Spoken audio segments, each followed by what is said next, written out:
When you are? Hey everybody, welcome back to Prince's Friend. I am your host, Prince's Friend.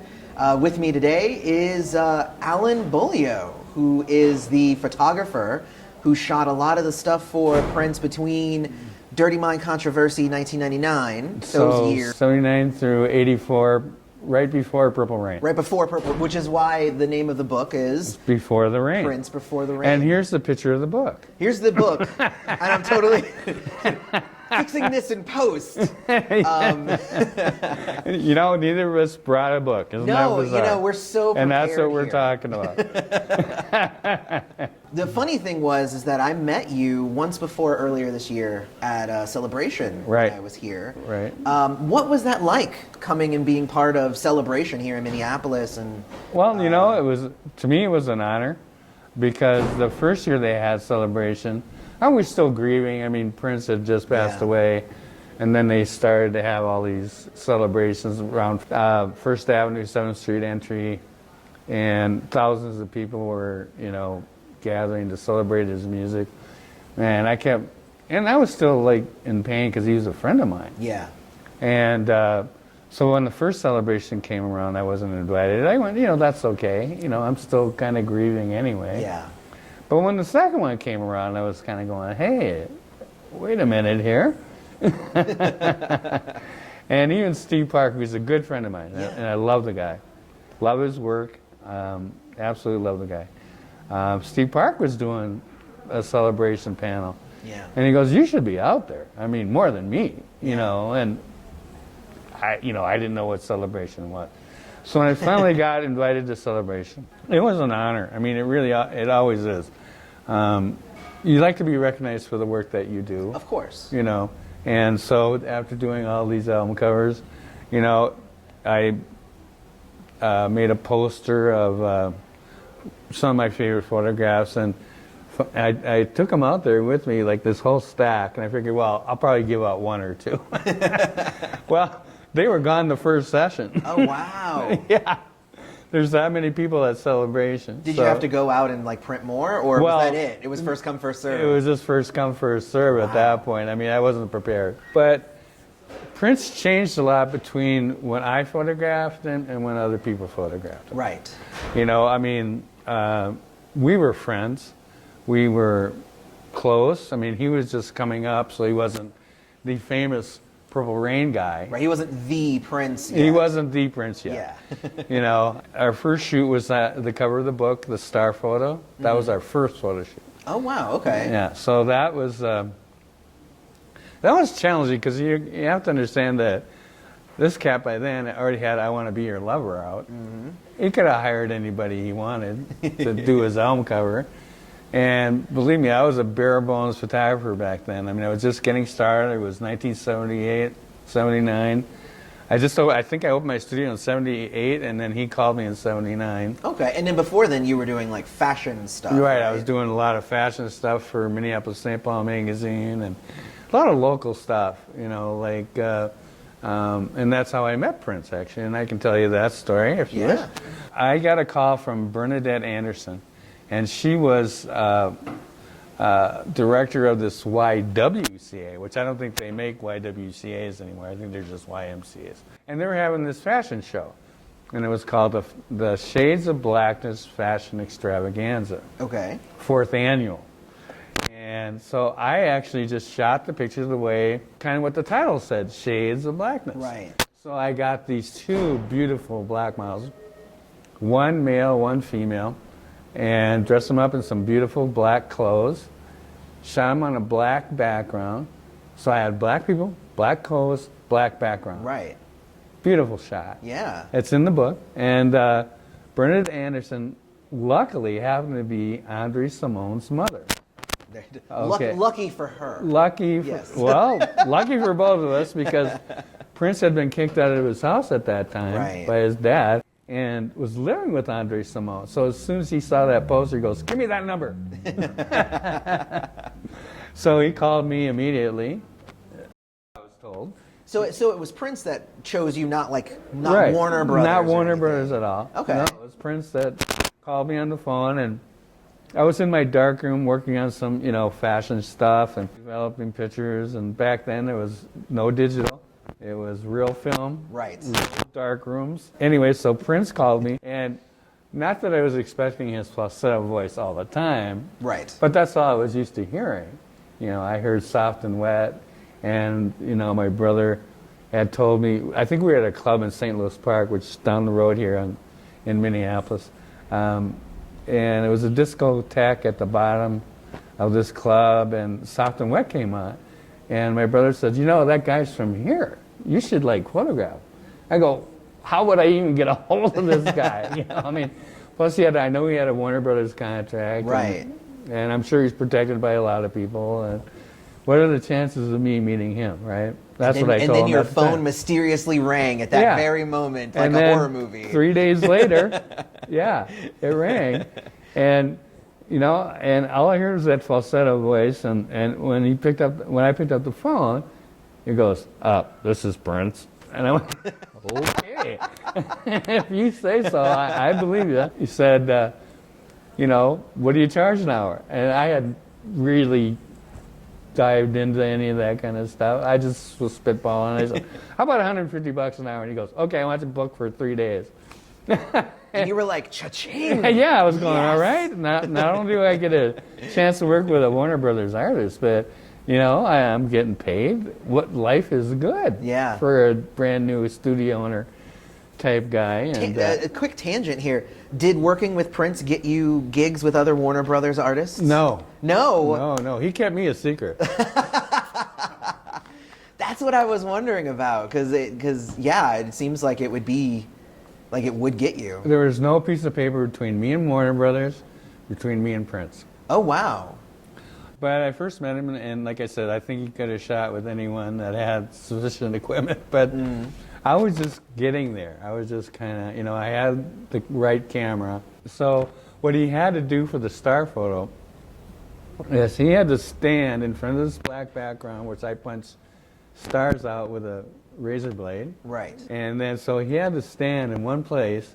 I'd take the shot, turn off all the lights, and then go behind and then fire my power pack like 20 times for the stars to come out, because it took that much to make the stars come out. Wow. So for him to have the patience of going through all of that, yeah.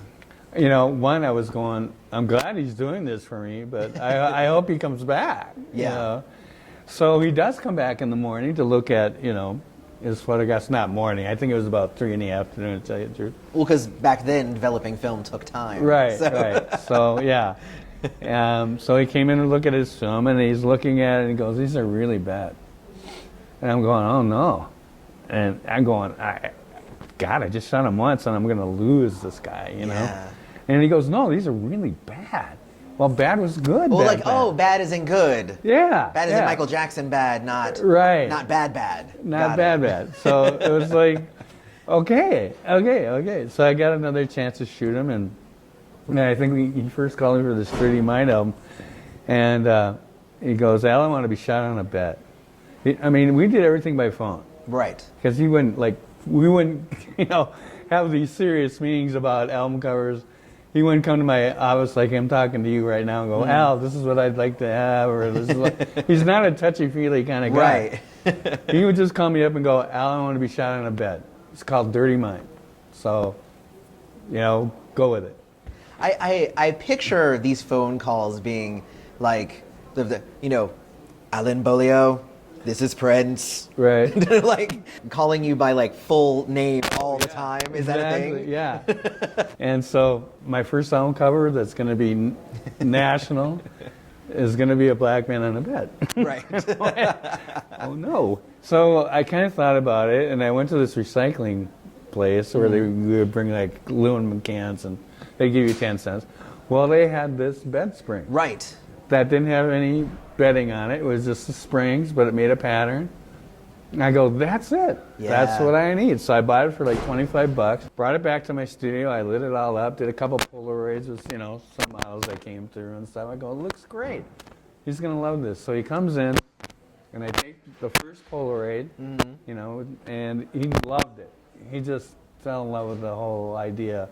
So he saw, I think he saw then I thought outside the box, Outside the box spring. Box spring, yeah, there's that. But yeah, I do stand up. You ended up actually shooting him I did shoot him on the bed. a bed as well, which I love the spray painting and all that Well, stuff. Prince did that. Okay. He's really good with spray paint. And he did the one with the spray painting of this. Oh, he did that. Yeah. Oh, nice. So he came in before the half hour before they were going to shoot this, and he knew where everybody was going to stand. So how did he know that, right? I mean, that's amazing. Yeah. Then I want to really show this. So it's photography, Allen Beaulieu, right? Yeah. And it's big, right? And I kept getting smaller and smaller, and then and then in 1999, I wasn't even mentioned.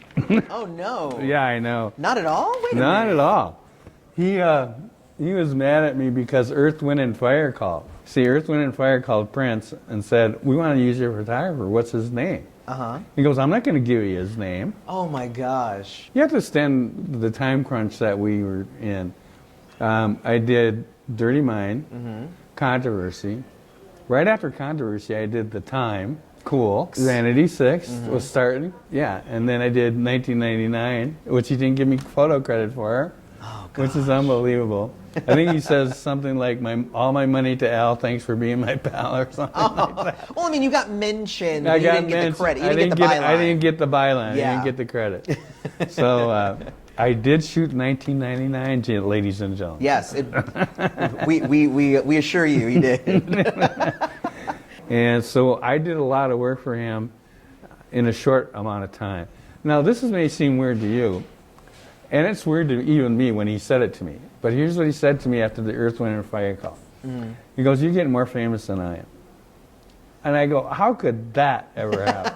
I mean, I'm a photographer. Yeah. You're putting out the greatest music in the world. Exactly. And I didn't get it, But, understand that my name was Allen Beaulieu shooting for Prince, Allen Beaulieu shooting for Time, Right. Allen Beaulieu shooting for Vanity VI, all in a compact time. Right. So you got to kind of take it from his point of view, which I can see now. My name's getting out there just as much as him. Right. And then he invented that battle between Jamie Starr, was the producer of the time, and he was Prince, hanging in there fighting. Yeah. So it was he knew he was going to do Purple Rain back in the later Controversy days, and he goes, "Al, I want you to be director of photography." And I go, "Well, Prince, I can't just be director of photography. I shoot single, shots, Yeah, they're two different mediums. There's two different mediums. I go, you'd have to send me to school or something. I'd have to learn how to do that and be comfortable in doing it. Yeah. Otherwise, I'd be a disservice to you. I'd be worse for you than good. That makes sense, yeah. But he never called me back to do that, so that's okay. But he did call me to do Purple Rain. Okay. Asked me how to, he said, "Well, how do you see that?" And I go, "Your motorcycle, and then make sure the girl's way out of focus, but lighter from behind. Have some smoke. That'd be really cool." And then that's exactly what he did. That sounds familiar. Yeah. Up there. So he Wait just a minute. did it. He just took my idea and did it. And it was just like, okay, I'll take that. And the other point where that comes up is in Graffiti Bridge. Okay. I kept talking about this. There was my girlfriend and I lived in this apartment, which was near a golf course. But as you traveled out of there, going towards Chanhassen, Prince's house, there was a trestle.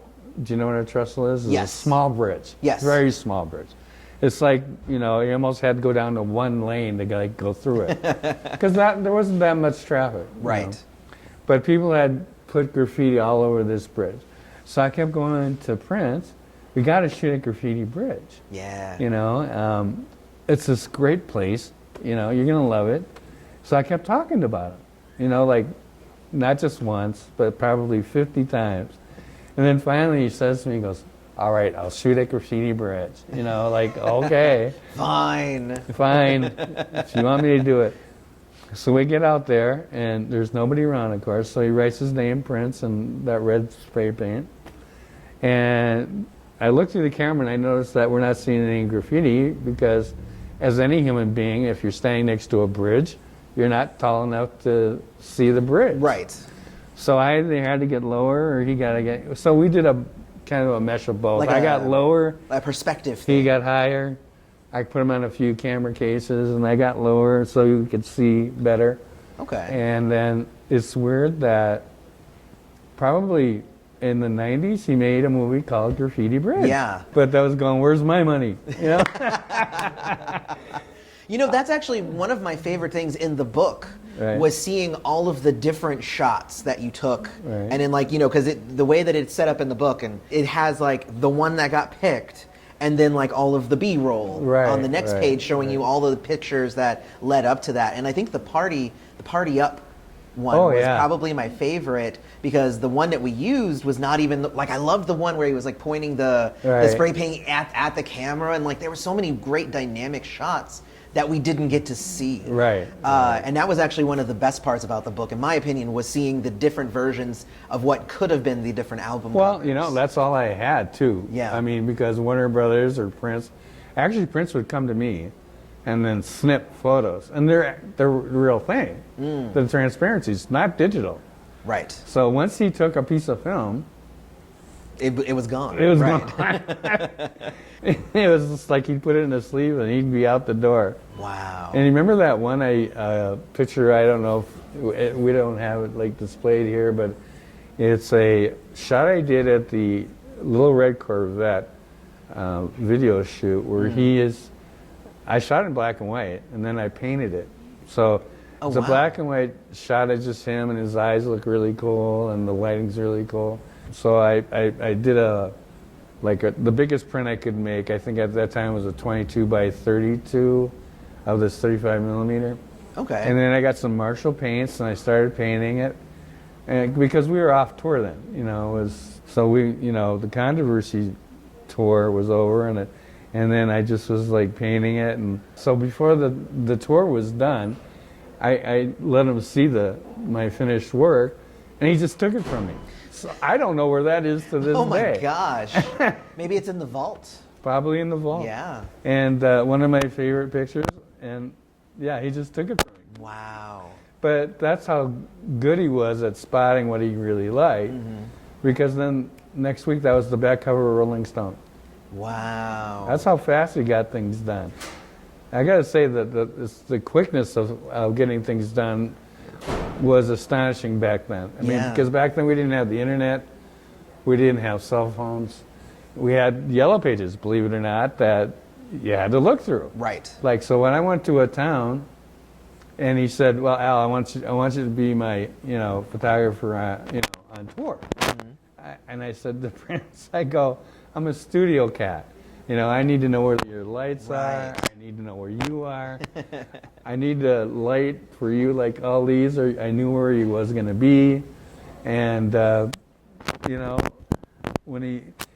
how this happened was Rolling Stone was going to do a review for Controversy. Okay. And they sent him a photographer, and he didn't like him right away. He just sent him home. So he calls me up on the phone. He goes, "Al, there's a plane ticket at the airport," and this is before all TSA and all this other stuff. And he told me what room he was in, and I flew to Nashville. So I started, and he said, you know how they shoot those interviews in Playboy? Where they're not looking into the camera. They're kind of like talking to somebody. Yeah. He goes, "That's the feel I want to have." Okay. So, we did some shots like that where he looks like he's talking to somebody, even though there's nobody else in the room. But then I stayed in Nashville for another day and just took some pictures around the hotel. And he goes, "Why don't you be my tour photographer?" And I said to Prince, I said, "You got to be kidding me, right?" Right. I mean, I'm a studio cat. I'm not a live photographer. You're going to be dancing around. Lights are going to be flashing all over the place. I don't even know what my light meter is going to do. I mean, when I look through the camera, I'll see you, but like 10,000 lights, too. Right. So I didn't know what I was doing. And the first concert was with Rick James, Tina Marie, and Prince was in the middle of that. So I shot that role. Next morning, I looked in the yellow pages, saw where the processing was, took a cab, got it processed, went next door, had some breakfast, went back and saw my film and went, man, I suck. I'm really bad. I don't know what I'm doing. So I was going to go back and tell Prince that. Yeah. It really was. I was, But in the meantime, there was a discussion about now he's going to go out on the road by himself. So I'm going, well, so as long as they're talking, I'm not going to show him this film. I mean, I'm embarrassed. Right. So he stole Tina Marie, who could really sing, by the way. Oh, no. Yeah, she totally I love could. Tina Marie. Oh, yeah. Oh, man. I mean, when she passed away, too, that was, she was a friend of mine. And that was a sad moment, too. And then when Vanity, same thing. And then Prince, just that same year later. Yeah. It was devastating to me. Yeah, it was crazy talk. To see your friends go. Another one of my favorite shots that you did was of Prince and Vanity, of them just being like with them just kind of just being casual, right. And just like that was like those shots were gorgeous. Yes. And I was like, when we were working on the book together, Danny, who's the guy who right. kind of brought me in, he's just like, here's a few shots, and he emailed me a couple shots just so I could see. He's like, here's the quality that we're gonna be. And I was like. Yeah, and I was right. like, these shots are great. Yeah, they're unbelievable. So I was super excited. So I got to see a couple before the book actually came out, but it was yeah, like you're obviously good at what you do. So. Right. Well, no, I was lucky because when Prince decided to go on his own, the next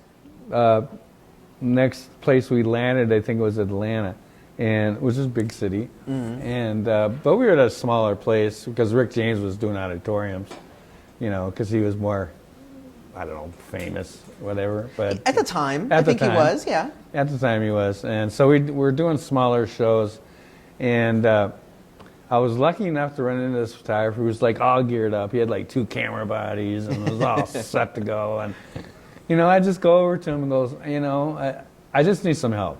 Yeah. Can you just give me your basic settings of what you do? And he goes, yeah, sure, man, I'll tell you. So he went through all his little things, what he does, and how he makes motion stop, and how he does it all. Well, boom, at least I got basic settings. Yeah. So then I was getting some really good stuff. Yeah, and then you can tweak it after that. Yeah, then I tweaked and got my own. And, to pay back, anybody who was in the pit with me during the time I was with Prince and wanted my settings, they get, sure. Yeah. I'll show you exactly what I'm doing. You got to pay it forward. You got to pay it forward, exactly. I never let anybody in the lurch. As long as they ask me, you got it. Yeah. So no, thanks to the guy in Atlanta. I don't know his name, otherwise I'd say it. I'd give him a shout out. You're gonna have like a million Atlanta guys being like, "It was me." Yeah, it was me. Yeah, right. It was all because of me. It was somebody, and very generous somebody. One of the things that I loved about the book as well was that there were so many casual shots. Right. There were obviously the tour shots of Dez jumping off a thing and right. From the crowd and stuff like that. But then you got to kind of hang out backstage and take pictures of them just hanging. Right. Was there any sort of like where Prince would be like, not this stuff, don't it? Like, were there any like off limits? Oh yeah, there was rules. I mean, tell us a little bit about those. That's why it's different from me than I think other people that came along. No shooting on the bus. Okay. Which, believe me, I wish I could have shot some things on the bus because they were just hilarious.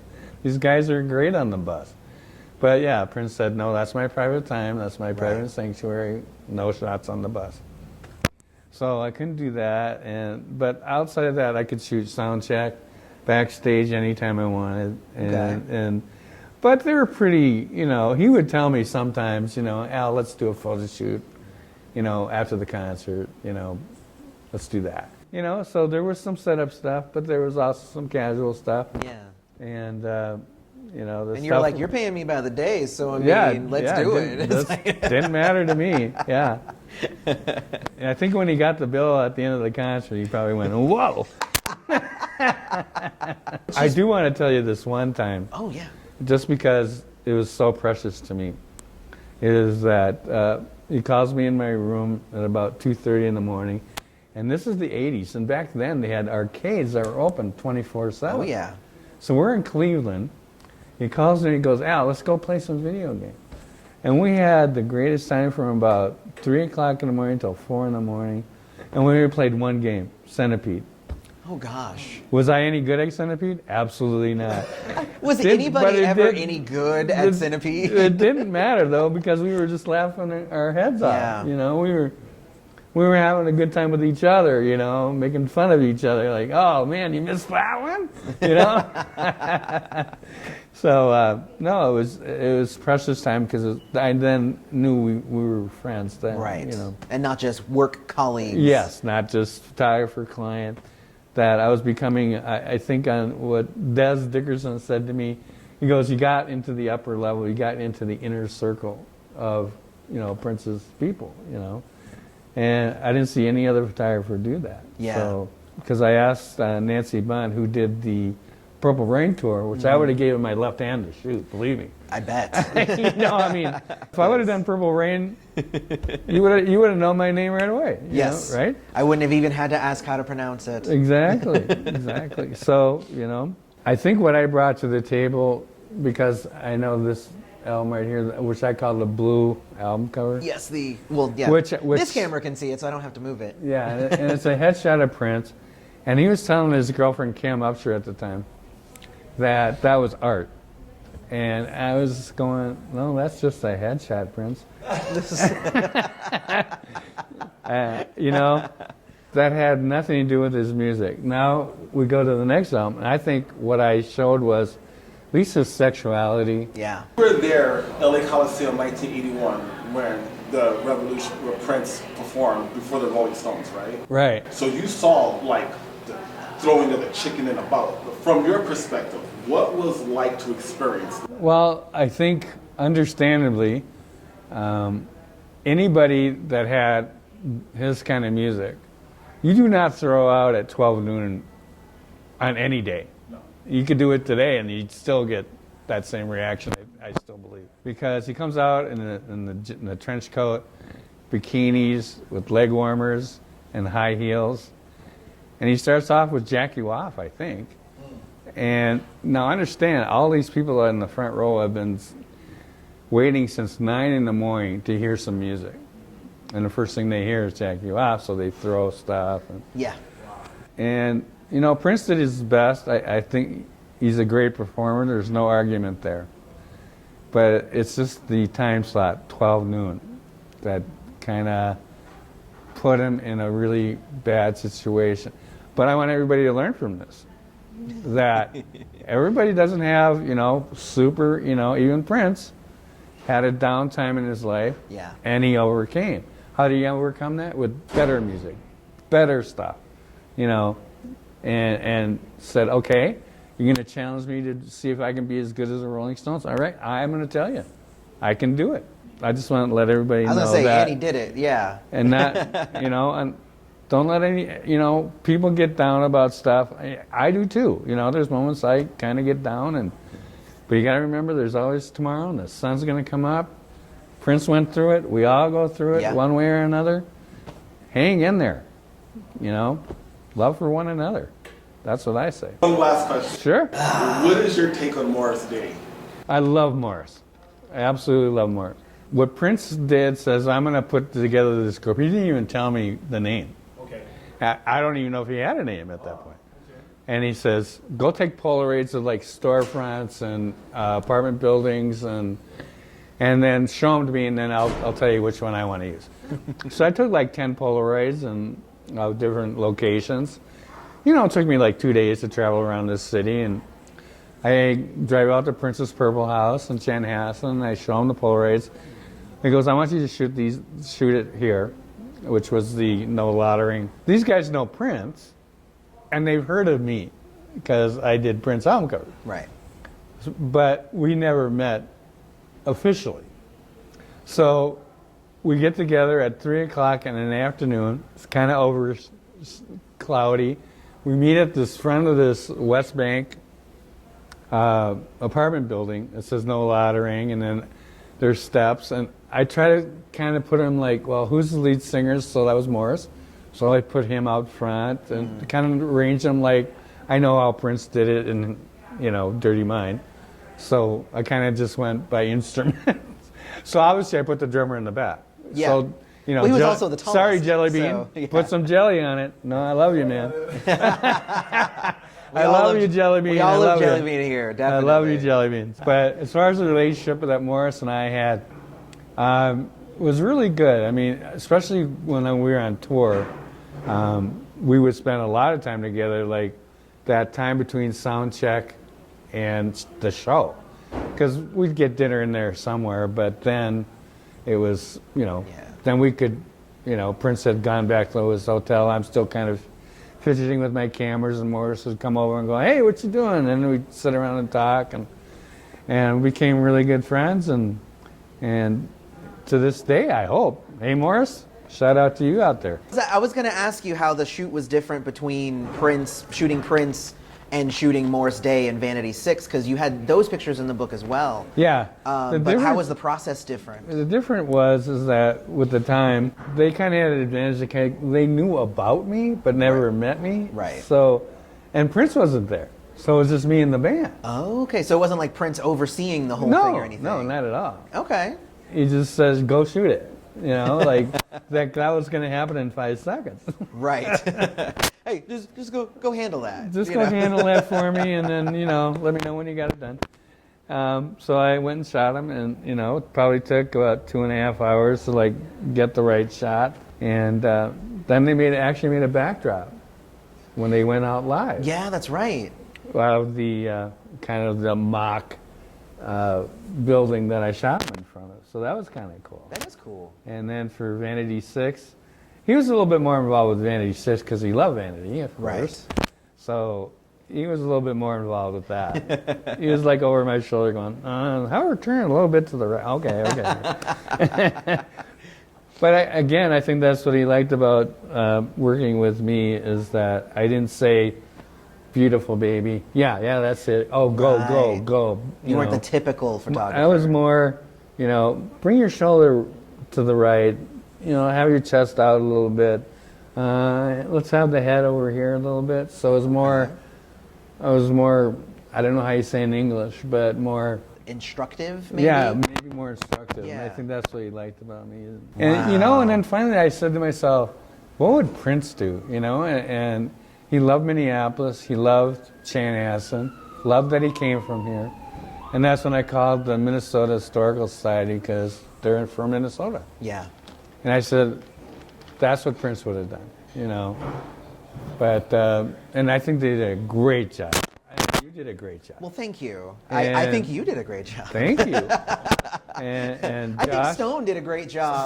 Stone did a during great all of job. this as well. But Josh Leventhal, Danny Spiegelman, Jim Walsh, can't thank them enough. And it was one of those things that I was like, really? You want me to be a part of this? This is not a small thing. Like, No. it's a big deal, this book, which is why I'm back in Minneapolis to help promote this book and I'm be a glad part of you all are. of this. I'm glad you are. It's so big, not even just because I wrote 3 pages in the book, but just Right. because it's such an amazing book, even if I wasn't a part of it. Well, I hope people enjoy it. I think they will. Go buy it. Go if you buy haven't the book. already. Definitely go buy the book. If you don't like it, send it to Prince.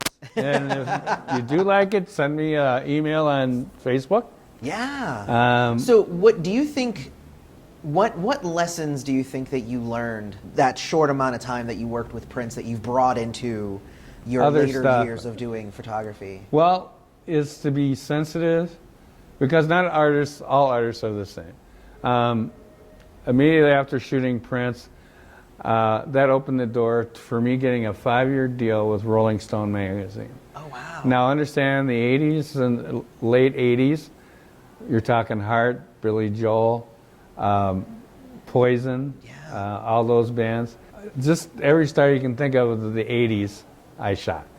I actually proposed to the 2 Heart girls at the same time. And I think that's why they were laughing in my shot. If I could show it to you, I would, but I got my arms around both of them. I go, I'll only marry if I get both of you. But I think what I learned from Prince was to treat every artist with respect and with a certain amount of je ne sais quoi. Yeah. Like everybody has their own personality. Yeah, I like the fact that like your friendship with Prince kind of grew organically. Yes, it did. I think that that's really awesome. The last question that I have Sure. is, what is your favorite Prince album that you did not have any part in? So it can't be Right. Dirty Mind, Controversy, 1999. I think Parade. Okay. You know, and why? I think Jeff Katz took that photograph. I just like that look. You'd have to see. The this look. Yeah. Yes. As don't think we opposed have to that one. him covering up his Oh, face. the on that one, yeah, the one where he's taking off his shirt is different, but yes, this one. Right, yes. right. And I certainly didn't like the nude photos, even though I did some nude photos of him. Yeah. He was walking my studio naked and everything. And you're going, well, you know, it's a professional thing. You know, Yeah. that's the way you got to take it, is that just be professional. Yeah. You know? And actually, talking about having no internet, no cell phone, and nothing to go by, when we did this picture, and I'm sure it's in here, this one. All Yes. right. Okay. Yes. He said, Al, go see Blade Runner. And I go, okay. And so then I found out, well, Blade Runner isn't at any theaters, because I looked through the theater section of the local newspaper, because that's what you did back then. No internet, no nothing. Then I went to the VHS store, and it was just released from the theaters, so they didn't have VH copies out yet either. So I was going, oh no, now what am I going to do? I can't see the movie. So I just asked my friends, and they said, a lot of neon, a lot of smoke. Got it. Bam. I showed him this Polaroid, and he went, you got it. So that's how that worked out. That's awesome. I think it's time for the dance. It What do you is. think? It is. Well, thank you for coming Hey, thank you. and being on the show. And now we're going to do. Alan has seen my review of The Prince Before I the did? Rain, and he wants to. We want to leave on a high note, and we're going to do some dancing for you. It's going to be Yes, wonderful. because he did that dance in my review. Let's see if we can do it. All right, you ready? All right, yeah. All right. And then that's what we're All going. right, that's what we're going to end it on. All right, Thank I'll you dance so with much. you next time if you watch. Come up to me anytime, I'll do that same dance. Thank you guys for watching. Stay tuned to this guy. Big shout out to our Big shout out to Stone over here. Stone over here. Definitely. And may And- you live to see the dawn, you all. Yes.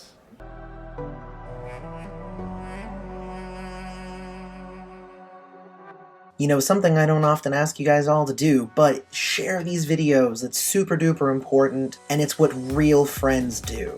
So share these everywhere, and we can keep growing this community, and I'll see you in the next video.